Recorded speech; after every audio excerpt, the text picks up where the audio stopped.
They say you never forget the little things, the laughter echoing in silence, the warmth of a shared glance, or the night when everything feels perfect even as the sky crashes around you. My name is Horace, and for a long time, I believed I had the kind of marriage people envy, built not just on love, but understanding. Sarah wasn't just my wife. She was my calm in a world full of noise. We met in college, argued over politics, bonded over late-night chai, and eventually fought our families just to be together. Those early years were tough, but we had each other, and that always seemed enough. It was a late summer evening, the kind where the heat clings to your skin and silence stretches through the air. I stood on our balcony watching the clouds rumble. Sarah appeared beside me, a cup of tea in her hand, her smile lazy and warm. We watched the first drops kiss the dusty ground, the scent of petrichor rising like a familiar lullaby. Within minutes, the drizzle turned into a full downpour. "Let's go outside," I said suddenly. She looked at me, puzzled. "In this rain?" I shrugged. "Why not?" Before she could argue, I took her hand and led her onto the lawn. She squealed as the rain soaked her kurti, hair clinging to her cheeks. We spun around like kids, barefoot on the wet grass, the world drowned out by thunder and our laughter. And then, in a moment I didn't think through, but somehow felt right, I said, "Lie down. On your stomach." She laughed hard. "What?" "Just trust me," I said, smiling. To my surprise, she did. With the rain cascading down her back, she stretched out on the grass, face turned toward me, eyes shining with mischief. I lay beside her, both of us drenched, our hearts full. We said nothing. Didn't need to. In that simple, strange moment, us lying flat in the pouring rain, I felt the kind of connection people write songs about. We were vulnerable, silly, open. It was beautiful. Later, wrapped in towels and sipping hot soup, she leaned on my shoulder and whispered, "That was insane and perfect." I nodded. "Let's never lose this." She didn't respond, just rested her head quietly. Looking back now, I sometimes wonder if she already knew something I didn't. If that rainstorm wasn't just nature's show, but a quiet warning. Because what followed in the weeks after would change everything I believed about love and about her. But that night, I slept with a smile, thinking I was the luckiest man alive. And the days following that rain-soaked evening, something shifted between us, though I couldn't name it at first. The air in our home still carried laughter, but it felt slightly rehearsed, like a familiar tune played just a note off key. Sarah smiled the same way, kissed me goodnight the same way, but there was a flicker of distance in her eyes. I convinced myself I was overthinking. After all, we were fine, weren't we? She started coming home later than usual. Meetings ran long, she said. Traffic was terrible. Sometimes she'd return drained, barely touching her dinner before heading to bed. I asked if everything was all right at work, and she'd nod, then quickly change the subject. Once I suggested taking a weekend trip, just the two of us. She smiled faintly and said, "Let's see. I've been exhausted lately." Sarah had always been independent, strong-willed, self-sufficient, and driven, but lately, it felt like she was building walls I wasn't allowed to climb. She guarded her phone now, something she never used to do. Messages would flash across the screen, and she'd tilt it slightly away. I caught myself peeking over her shoulder more than once, ashamed at the suspicion crawling under my skin. One afternoon, I decided to surprise her at the office with lunch, something we used to do often. When I reached, her coworkers looked puzzled.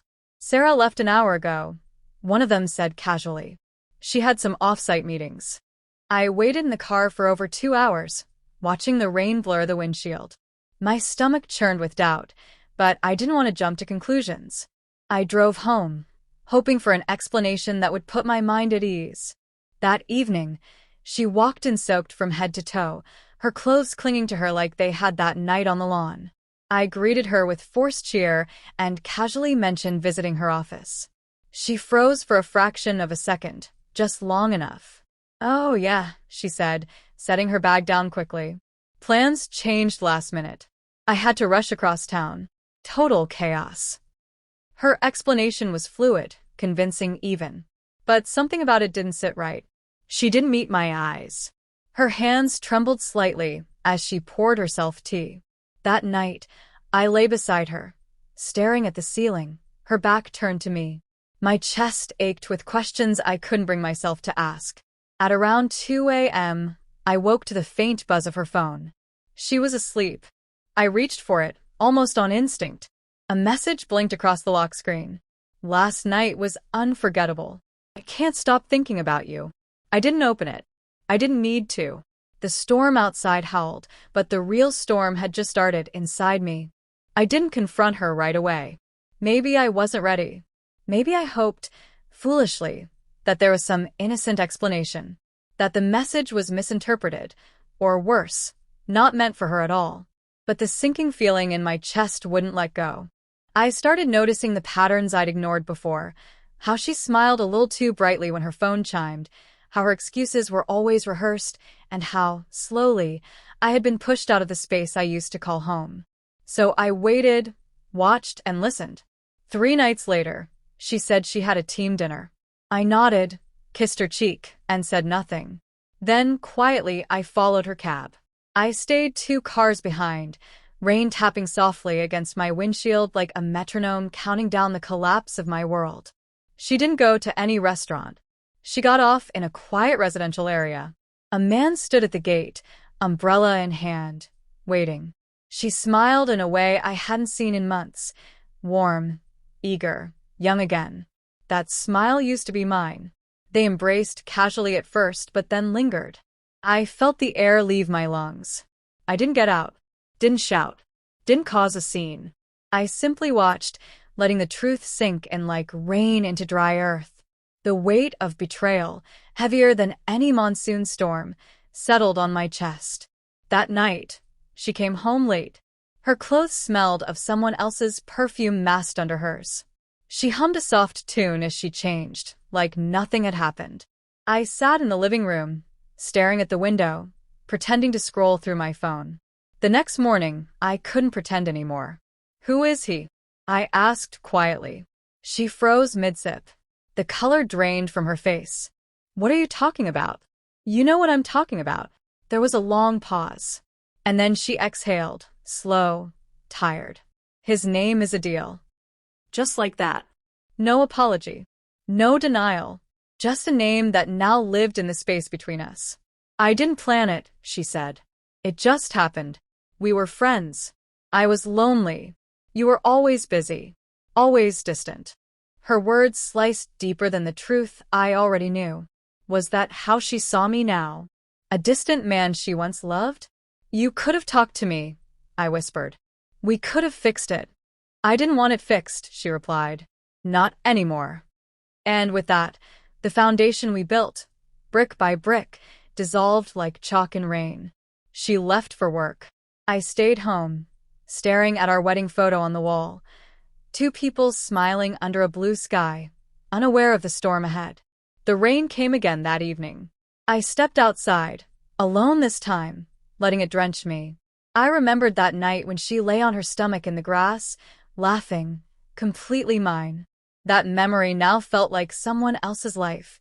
The days that followed passed in a blur, quiet, heavy, unremarkable.